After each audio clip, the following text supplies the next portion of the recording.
Chapter 11. Anne's Impressions of Sunday School. "Well, how do you like them?" said Marilla. Anne was standing in the gable room, looking solemnly at 3 new dresses spread out on the bed. One was of snuffy-colored gingham, which Marilla had been tempted to buy from a peddler the preceding summer because it looked so serviceable. One was of black and white checkered sateen, which she had picked up at a bargain counter in the winter, and one was a stiff print of an ugly blue shade, which she had purchased that week at a Carmody store. She had made them up herself, and they were all made alike. Plain skirts, fulled tightly to plain waists, with sleeves as plain as waist and skirt, and tight as sleeves could be. "I'll imagine that I like them," said Anne soberly. "I don't want you to imagine it," said Marilla, offended. "Oh, I can see you don't like the dresses. What is the matter with them?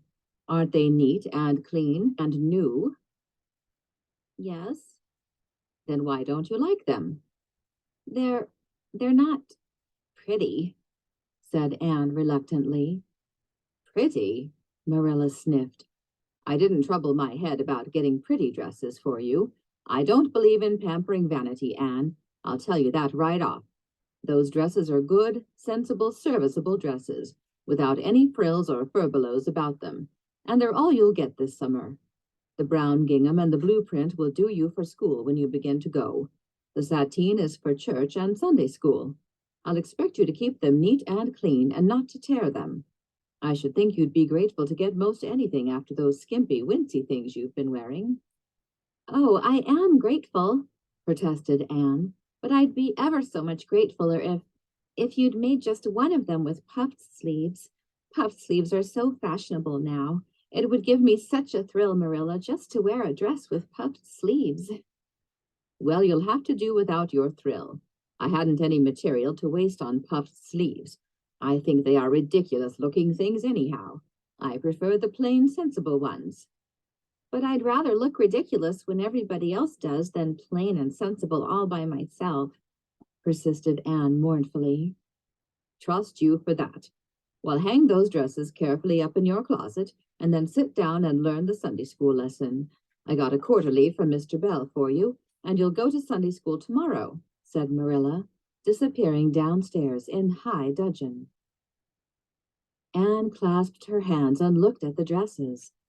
"I did hope there would be a white one with puffed sleeves," she whispered disconsolately. "I prayed for one, but I didn't much expect it on that account. I didn't suppose God would have time to bother about a little orphan girl's dress. I knew I'd just have to depend on Marilla for it. Well, fortunately, I can imagine that one of them is of snow-white muslin, with lovely lace frills and 3 puffed sleeves." The next morning, warnings of a sick headache prevented Marilla from going to Sunday school with Anne. "You'll have to go down and call for Mrs. Lynde, Anne," she said. "She'll see that you get into the right class. Now mind you behave yourself properly. Stay to preaching afterwards, and ask Mrs. Lynde to show you our pew. Here's a cent for collection. Don't stare at people and don't fidget.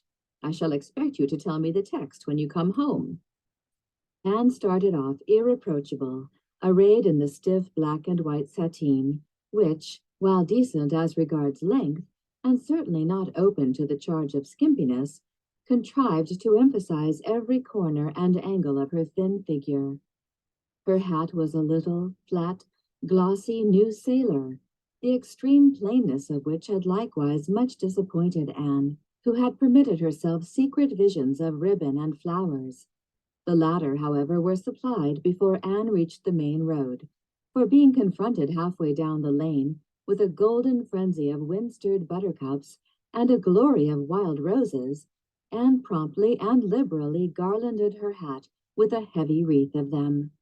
Whatever other people might have thought of the result, it satisfied Anne, and she tripped gaily down the road, holding her ruddy head with its decoration of pink and yellow very proudly. When she had reached Mrs. Lynde's house, she found that lady gone. Nothing daunted, Anne proceeded onward to the church alone.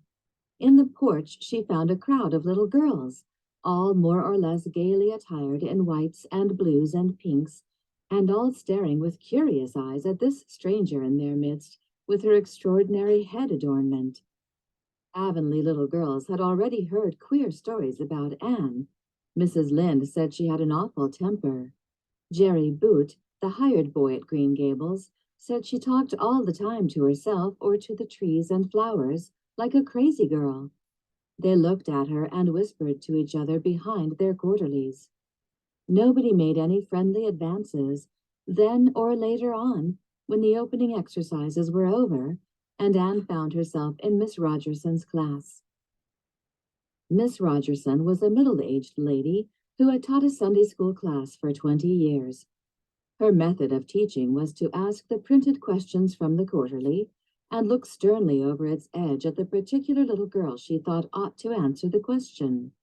She looked very often at Anne, and Anne, thanks to Marilla's drilling, answered promptly.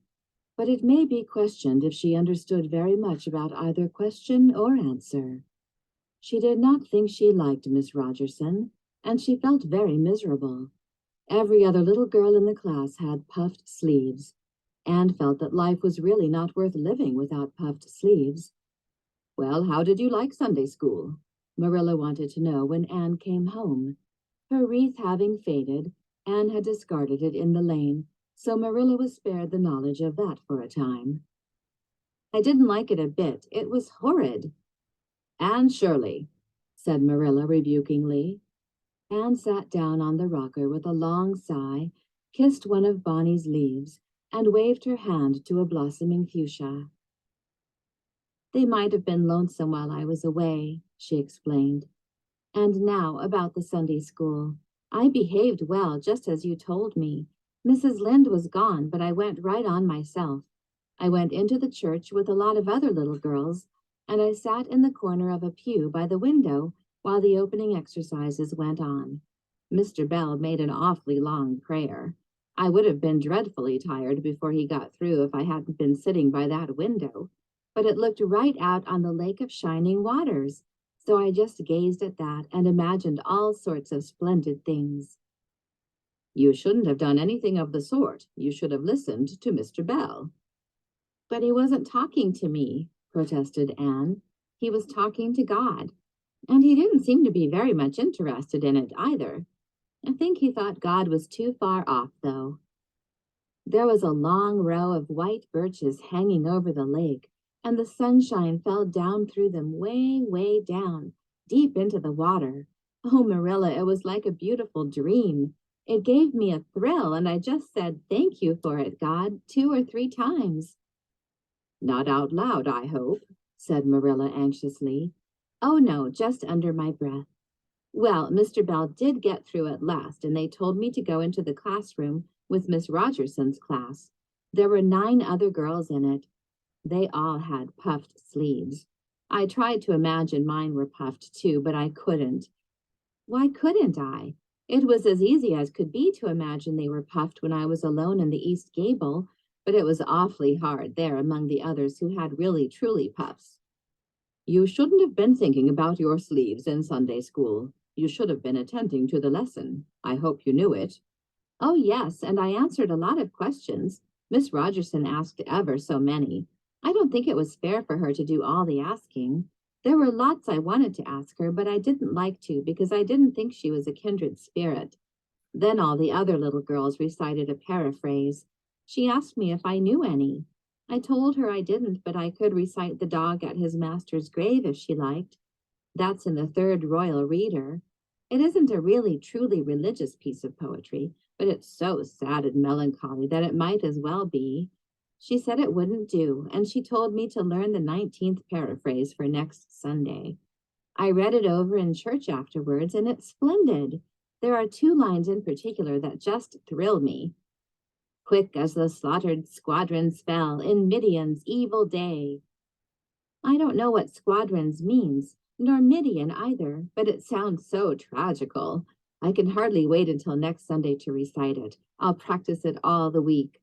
After Sunday school, I asked Miss Rogerson, because Mrs. Lynde was too far away, to show me your pew.